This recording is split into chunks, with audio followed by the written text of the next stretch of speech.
ടാരന്റിനോ പഠിച്ചല്ലേ എന്ന് പറയുമ്പോൾ പുള്ളി പടച്ചു വിടുന്നത് അമ്മാതിരി ഐറ്റം ആയിരിക്കും. അപ്പൊ ഒരു പെണ്ണിനെ അങ്ങനെ ഉപമിക്കുക എന്ന് പറയുമ്പോൾ ആ പെണ്ണ് അത്രയ്ക്ക് അടിപൊളിയായിരിക്കണം.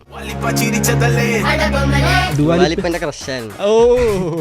എന്റെ സ്കൂൾ ടൈമിലെ ക്രഷായിരുന്നു. ഞാൻ എവിടെയെങ്കിലും ഡുവാലിപ്പൻ ഒന്ന് ഭംഗിയായി അവതരിപ്പിക്കണമെന്ന് എന്റെ വർക്കിൽ ആഗ്രഹം ഉണ്ടായിരുന്നു. ഹോളിവുഡിൽ ഈ രണ്ടുപേര് മലയാളത്തിൽ ഒരു പാട്ടിലേക്ക് എങ്ങനെ കൊണ്ടുവന്നു? അത് എനിക്ക് പാട്ട് എഴുതുമ്പോൾ എൻ്റെ പേഴ്സണൽ ഒരു നിർബന്ധം എന്ന് വെച്ചാൽ ക്ലീശയെ ഒഴിവാക്കണം, പുതിയ എന്തെങ്കിലും കൊണ്ടുവരാം എന്നുള്ളൊരു തോട്ടിൽ നിന്നാണ് കൊണ്ടുവരുന്നത്.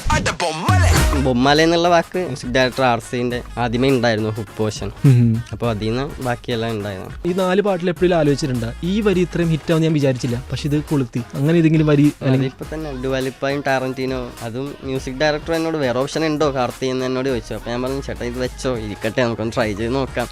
എനിക്കും സംശയമായിരുന്നു ടാരന്റീനോയൊക്കെ കൊണ്ടുവന്ന് ഇവിടെ ഇട്ടേന് ടാരന്റീനോ തെറി പറയോ, എന്തിനാ നീ എന്നെയൊക്കെ വലിച്ചെടുക്കുന്നത്, ഞാൻ നിന്നോട് എന്തോ ഉണ്ടാക്കാൻ വന്നതൊക്കെ എനിക്കറിയില്ല. നിന്റെ അടുത്ത് ഞാൻ എന്തോ ഉണ്ടാക്കാൻ വന്നു. പക്ഷെ ആൾക്കാർ സ്റ്റോറി ഇടുമ്പോഴും എല്ലാം ഇത് മെൻഷൻ ചെയ്യുന്നുള്ള കാണുമ്പോൾ കൊള്ളാം.